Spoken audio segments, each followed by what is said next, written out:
Alors, dans cette vidéo, je vais vous expliquer comment travailler avec les variations de pourcentage. Une variation de pourcentage, c'est quand on va avoir un problème dans lequel on nous parle d'une augmentation ou d'une réduction, une baisse avec un pourcentage dedans. Alors, on va utiliser pour ces problèmes-là une formule. Cette formule, elle nous dit que pour trouver la valeur finale, on va prendre la valeur initiale que l'on va multiplier par 1 plus le pourcentage si c'est une augmentation ou 1 moins le pourcentage si c'est une baisse. Donc dans le cas des augmentations et des baisses de pourcentage, on va utiliser la même formule. Donc cette formule, elle va nous servir à trouver trois choses.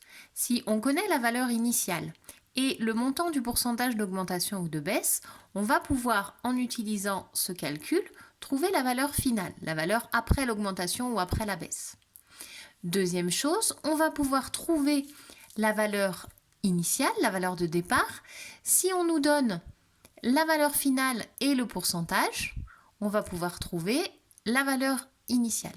Et puis dernière chose, on va pouvoir trouver le pourcentage si on nous donne les valeurs initiales et la valeur finale. Alors, on va voir sur différents exemples comment on fait pour trouver ces trois choses-là et comment on fait pour présenter.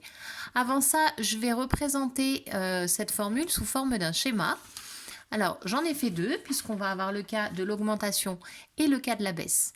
Quand on est dans le cas d'une augmentation, si on prend la valeur initiale, la valeur au départ, avant l'augmentation, qu'on la multiplie par 1 plus le pourcentage d'augmentation, le résultat qu'on obtient, c'est la valeur finale. Ça correspond à cette formule.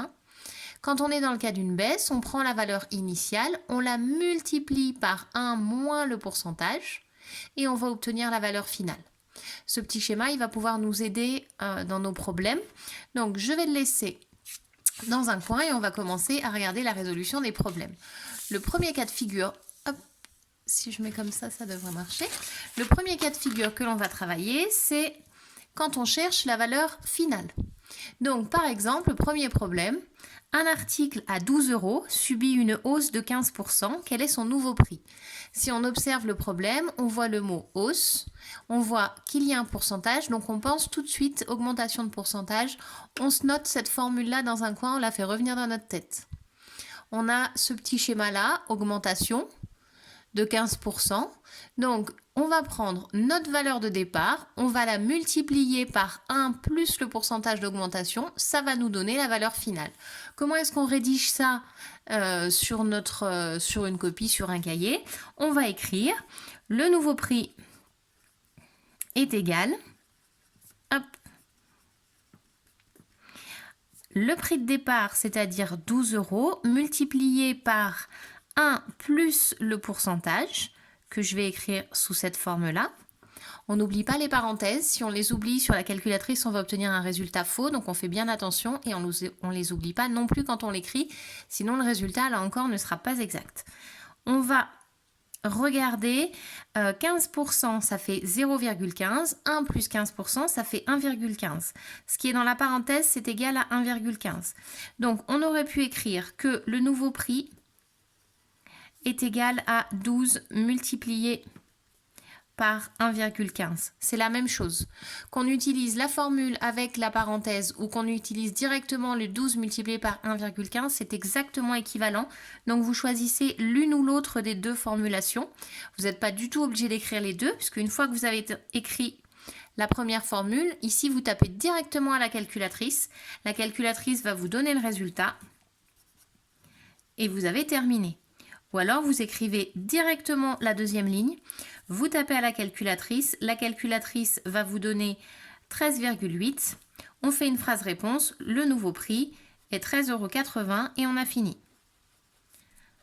Hop, le nouveau prix est 13,80 €. Point, on a terminé. Notre exercice ici est bien présenté. On a écrit le calcul, calculatrice, on écrit le résultat, et ensuite on fait notre phrase réponse. Donc on choisit une des deux lignes. On va le faire la même chose dans le cas d'une baisse.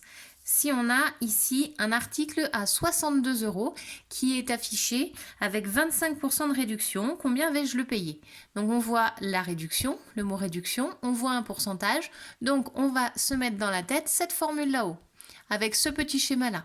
Pour trouver la valeur finale, la valeur après la réduction, on va prendre la valeur initiale que l'on va multiplier par 1 moins le pourcentage. On est ici.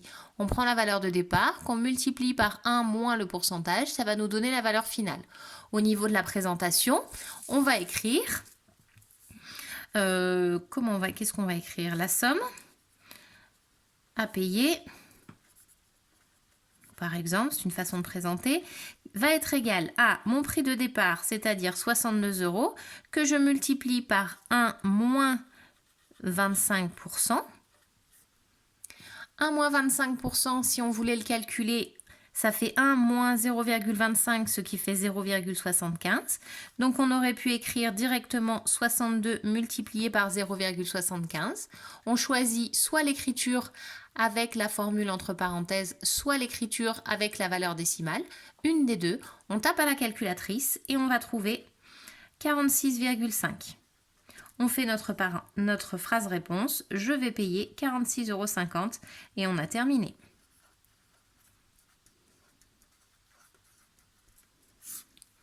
Notre problème est terminé, il est bien rédigé, nous avons un calcul, le résultat et la phrase réponse. Donc ça, c'est dans le cas où on cherche la valeur finale. On applique la formule directement ici. Je prends la valeur initiale, la valeur du départ, avant l'augmentation ou avant la baisse. Je multiplie par 1 plus le pourcentage si on a augmenté, 1 moins le pourcentage si on a baissé. Et le résultat que j'obtiens, c'est la valeur finale. Donc ça, c'est les exercices les plus classiques sur lesquels on a le moins de difficultés. On va maintenant regarder des problèmes dans lesquels on nous demande de chercher cette fois-ci le prix de départ, le prix avant l'augmentation ou avant la baisse. Par exemple, un article coûte 51,75 € après une augmentation de 15%. Quel était son prix avant l'augmentation? Donc ici, on va se référer à ce schéma-là. On voit le mot augmentation, on voit un pourcentage, ici, hop. Donc on va se tourner vers cette formule-là. Sauf que cette formule-là, elle va nous permettre de trouver la valeur finale. Moi, la valeur finale, je la connais déjà. Donc là, je vais me servir du petit schéma. Le petit schéma, il me dit que ma valeur initiale, si je la multiplie, je trouve la valeur finale. Donc si je connais la valeur finale, pour retrouver la valeur initiale, on va faire le chemin à l'envers. Et pour faire le chemin à l'envers, il y a une erreur qu'on retrouve énormément chez les élèves, c'est que vous avez envie, vous, de faire une baisse de 15%, mais c'est pas du tout ça qu'on va faire. Nous, on va faire le chemin dans l'autre sens. Et quand on fait le chemin dans l'autre sens, l'inverse de la multiplication, c'est la division. Mais on va diviser par la même chose, 1 plus le pourcentage.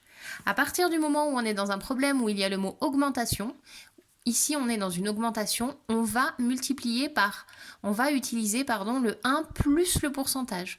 Soit dans le cas d'une multiplication si on cherche la valeur finale, soit dans le cas d'une division ici. On fait l'opération dans l'autre sens. Donc ce qui est dans la parenthèse ici n'a pas changé. En revanche, l'opération va changer. Quand on monte, on va multiplier. Quand on fait le chemin dans l'autre sens, on va faire l'opération inverse, on va diviser. On regarde ici ce que ça donne dans notre problème. Pour trouver le prix initial, donc je vais écrire ici le prix initial. À quoi il est égal? Il est égal à mon prix final. Je regarde mon schéma. Mon prix final, c'est-à-dire 51,75 € que je vais diviser par 1 plus 15%. Je garde ici l'addition puisque mon problème me parle d'une augmentation. S'il y a le mot augmentation, j'ai forcément l'addition dans la parenthèse. Même si je dois faire le chemin à l'envers. Donc soit on l'écrit comme ça, soit on écrit 51,75 divisé par, je calcule ça, ça fait 1,15 comme on avait fait tout à l'heure. 1 plus 0,15, ça fait 1,15.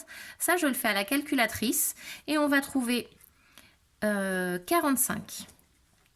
Je fais ma phrase réponse. Le prix avant l'augmentation était de 45 €. Donc on a bien ici une baisse puisqu'on est passé de 51,75 à 45 €.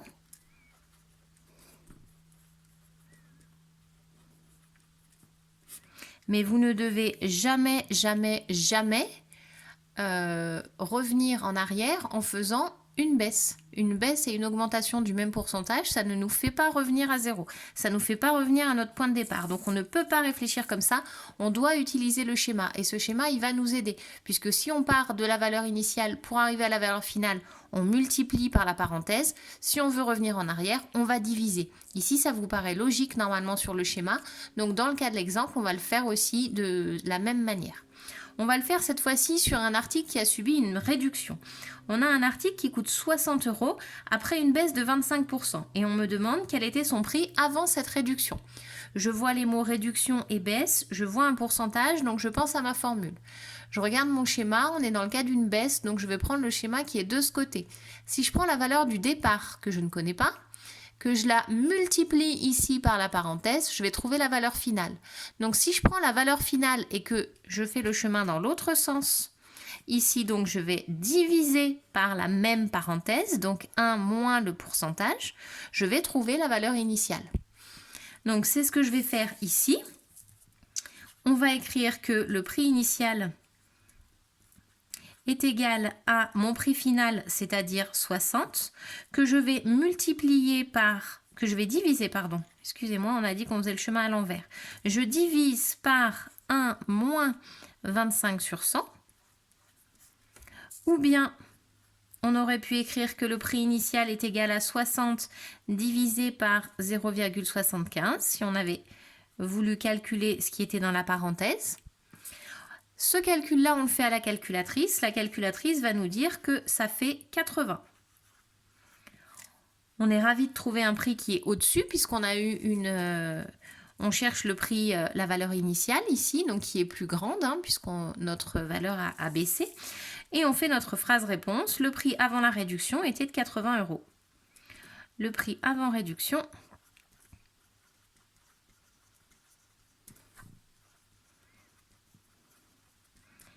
était de 80 €.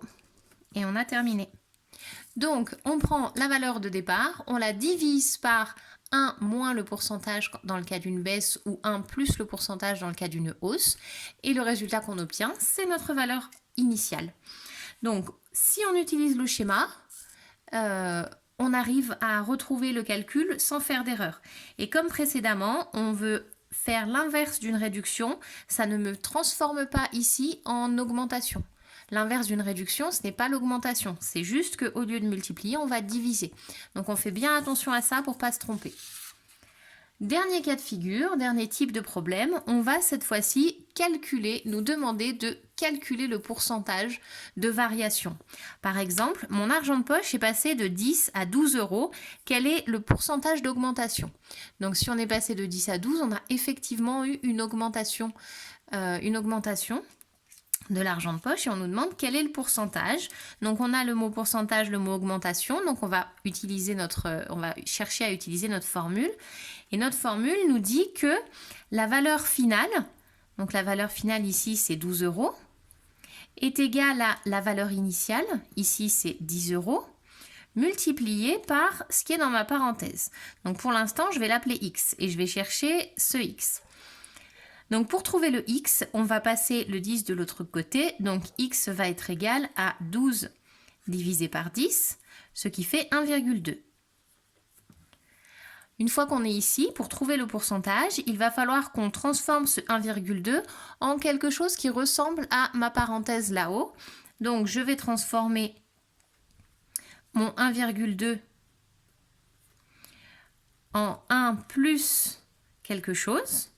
Donc ici, c'est 0,2. Et mon 0,2, ça correspond à 20%.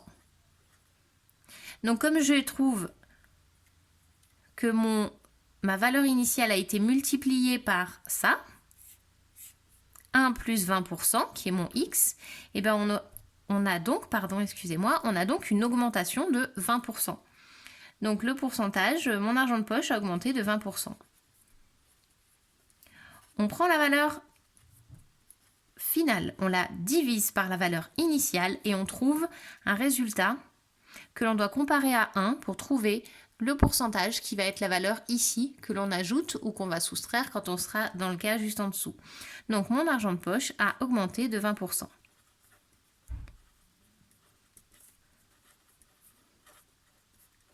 Voilà. C'est pareil, ici on va se servir de la formule encore une fois. Si on écrit cette formule, si on apprend cette formule, on va réussir à résoudre tous les types d'exercices. Ça sera juste un peu d'entraînement. Hop, on fait le dernier problème. Le prix d'un article est passé de 15 € à 10,50 €. Donc on a eu une réduction et on nous demande quel est le pourcentage de réduction. On voit les mots pourcentage et réduction, donc on va utiliser notre formule. On va écrire le prix initial, c'était 15 €. Donc mon 15 €, je le multiplie par mon 1 moins mon pourcentage et ça va être égal à mon prix final. Hop. Ça, c'est ce que me donne ma formule. Donc ici, plutôt que de mettre des pointillés, je vais l'appeler X. Pour trouver mon X, on va faire le 10,50 € divisé par 15. 10,50 € divisé par 15, hop, ça fait 0,7. On utilise la calculatrice. 0,7, je le transforme en 1 moins un pourcentage. Et pour arriver à 0,7, il faut enlever 30%. J'enlève 0,3.